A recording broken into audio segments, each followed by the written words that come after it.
प्रणाम और स्वागत है आप सभी का विश्व शांति दर्शन के मंच पर।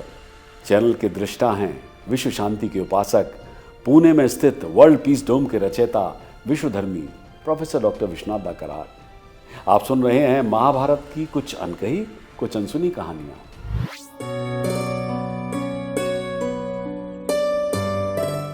भीम अर्जुन का पराक्रम द्रौपदी की है व्यथा, जिसने दी भारत को गीता वो महाभारत कथा। ये महाभारत की कथा, ये महाभारत की कथा। पिछली बार आपने जाना कि किस प्रकार दुर्योधन के बहनोई जयद्रथ की बुरी नजर द्रौपदी पर पड़ी जब वो पांडवों के साथ वनवास का समय व्यतीत कर रही थी। पांचों पांडव उस समय आखेट पर गए हुए थे। जयद्रथ मौका देखकर द्रौपदी की कुटिया में चला आया। उसने द्रौपदी को अपने साथ ले जाने की ठान ली थी और फिर अचानक जयद्रथ ने आगे बढ़कर पांचाली की बाहें पकड़ ली। वो चिल्लाई, मुझे अपने स्पर्श से अपवित्र मत करो। और कहते हुए रानी ने जयद्रथ को इतनी ताकत से पीछे धकेला कि वो नीचे जमीन पर गिर पड़ा। तब क्रोधित जयद्रथ ने द्रौपदी को पकड़ लिया और अपने रथ पर आरूढ़ होकर उसका अपहरण कर लिया। पांचाली जोर जोर से धौम्य ऋषि को पुकारने लगी, जिन्हें पांडव द्रौपदी की देखरेख के लिए छोड़ गए थे। धौम्य ने क्रोधित होकर जयद्रथ से कहा, जयद्रथ, तुम पांडवों को परास्त किए बिना इस नारी को नहीं ले जा सकते। तुम्हें क्षत्रियों की प्राचीन रीति का पालन करना चाहिए।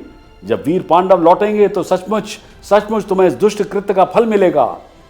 जयद्रथ ने धौम्य की उपेक्षा की और सेना के साथ चल पड़ा। धौम्य जयद्रथ की सेना के बीच में घुस गया और लगातार उसे कड़े शब्दों में डांटता रहा, चिल्लाता रहा। उधर पांडव आश्रम से कुछ ही दूरी पर थे। जैसे ही वे घने जंगल से गुजरे, युधिष्ठिर को अशुभ संकेत दिखाई देने लगे। उन्होंने कहा, हे अनुज, तुम देख रहे हो कि ये पक्षी और जानवर किस प्रकार सूर्य की ओर मल त्याग करते हुए भाग रहे हैं। इससे पता चलता है कि इस वन में शत्रुओं ने आक्रमण कर दिया है। हमें शीघ्र ही आश्रम की ओर लौटना चाहिए। न जाने क्यों मेरा मन अंधकार में डूबा हुआ है। मुझे ऐसा लग रहा है मानो मेरे शरीर से शक्ति का ह्रास हो रहा है। और फिर पांचों भाई तेजी से वापस चल दिए। जैसे ही वे अपने हथियारों के साथ पेड़ों और झाड़ियों के बीच से दौड़े, तभी उन्होंने एक सियार को भयानक रूप से चिल्लाते हुए देखा। युधिष्ठिर अब और भी चिंतित हो गए। जल्दी से भागते हुए आश्रम में पहुंच गए, जहां उन्होंने डेरा डाला था। वहां जमीन पर उन्होंने द्रौपदी की दासी धात्रेका को जोर जोर से रोते हुए देखा। क्यों रो रही हो दासी? राजकुमारी द्रौपदी के साथ कोई अनिष्ट तो नहीं हुआ? कहाँ है वो?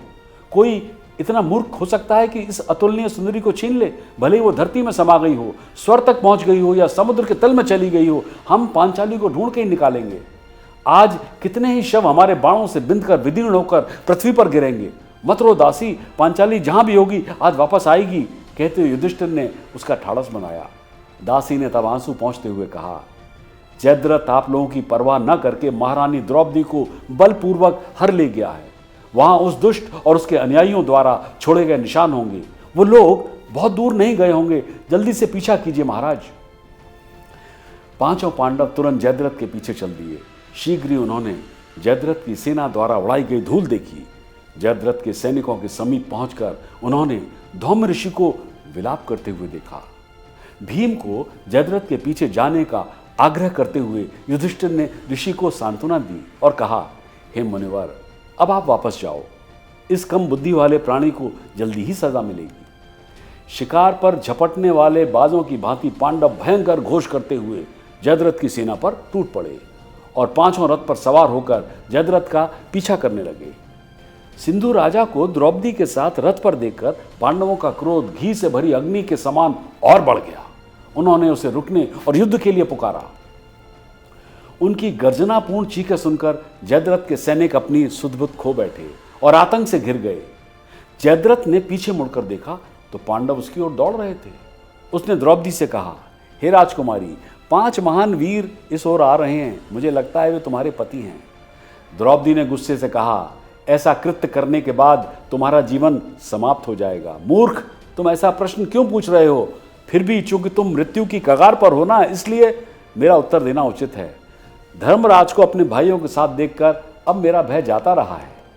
फिर द्रौपदी ने 5 रथों में से सबसे आगे वाले रथ की ओर इशारा किया। उधर देखो, उस रथ पे उस राजा को जिसका रंग शुद्ध सोने जैसा है, जिसकी बड़ी बड़ी आंखें और ऊंचा मस्तिष्क है, वो युधिष्ठिर हैं। और वो अपने शत्रु पर भी दयालु होते हैं जो उनका आश्रय चाहता है। इसलिए अब भी तुम अपनी सुरक्षा चाहते हो तो अपने हथियार डाल दो और उनके चरणों में गिर पड़ो। फिर पांचाली ने युधिष्ठिर के दाहिनी ओर रथ का संकेत किया। उस रथ पर जो सवार हैं, जिसकी लंबी और बलिष्ठ भुजाएं हैं और जो साल के पेड़ के समान लंबे हैं, उनकी शक्ति अलौकिक है और पृथ्वी उन्हें भीम के नाम से जानती है। जो लोग उनका अपमान करते हैं वो जीवित नहीं रह सकते। वो अपने दुश्मन को भूलते नहीं हैं और बदला लेने के बाद भी वो शांत नहीं होते। अब द्रौपदी ने अर्जुन के रथ की ओर इशारा किया और क्रोध में कहा, उधर देखो जयद्रथ, वो जो युधिष्ठिर के बाईं ओर सवार हैं, जो अग्नि के समान प्रज्वलित हैं, जो युद्ध में सदैव दृढ़ रहते हैं, जो कभी क्रूर कार्य नहीं करते और जो भय, वासना या क्रोध के कारण कभी पुण्य का साथ भी नहीं छोड़ते और जो किसी भी शत्रु का सामना करने में सक्षम हैं, वो मेरे पति धनंजय हैं। युधिष्ठिर के पीछे सुनहरे रथों पर सवार जुड़वा भाई नकुल और सहदेव हैं। नकुल एक कुशल तलवारबाज हैं और आज तुम उन्हें तुम्हारे सैनिकों को गेहूं की तरह काटते हुए देखोगे।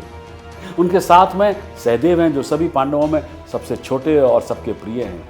उनकी बुद्धि और वाक्पटुता अतुलनीय है। वो ऐसे वीर हैं जो धर्म या नैतिकता के विरुद्ध कुछ भी करने की अपेक्षा अग्नि में प्रवेश करना पसंद करेंगे। जयद्रथ अब घबरा गया था। द्रौपदी हंस रही थी। अब तुम अपनी सेना को गाजर मूली की तरह करते हुए देखोगे जयद्रथ। हाँ, यदि तुम पांडवों से सुरक्षित बच निकले तभी तुम्हें नया जीवन मिलेगा। जयद्रथ ने अपने सेनापतियों को चिल्लाकर आदेश दिया और तुरंत अपनी सेना को युद्ध के लिए तैयार किया। पांडवों ने पैदल सेना के सैनिकों को छोड़ दिया जो दया की भीख मांग रहे थे और जयद्रथ के बचाव करने वाले सेनानियों के साथ वे युद्ध के लिए आगे आए। जैसे ही वे युद्ध में उतरे, उन्होंने बाणों की भारी वर्षा से आकाश को पूरा अंधकारमय कर दिया, जिसे देखकर जयद्रथ की सेना में जो योद्धा थे वो हतोत्साहित हो गए। पांडवों ने अब जयद्रथ की सेना को घेर लिया था। क्या पांडवों ने अपने बहनोई जयद्रथ का संहार किया या फिर वो बचकर निकल गया, ये मैं आपको बताऊंगा अगली बार। देखना मत भूलिएगा द्रौपदी के अपहरण की कहानी का तीसरा और अंतिम भाग। सब्सक्राइब कीजिए, साझा कीजिए और जुड़े रहिए विश्रांति दर्शन के साथ।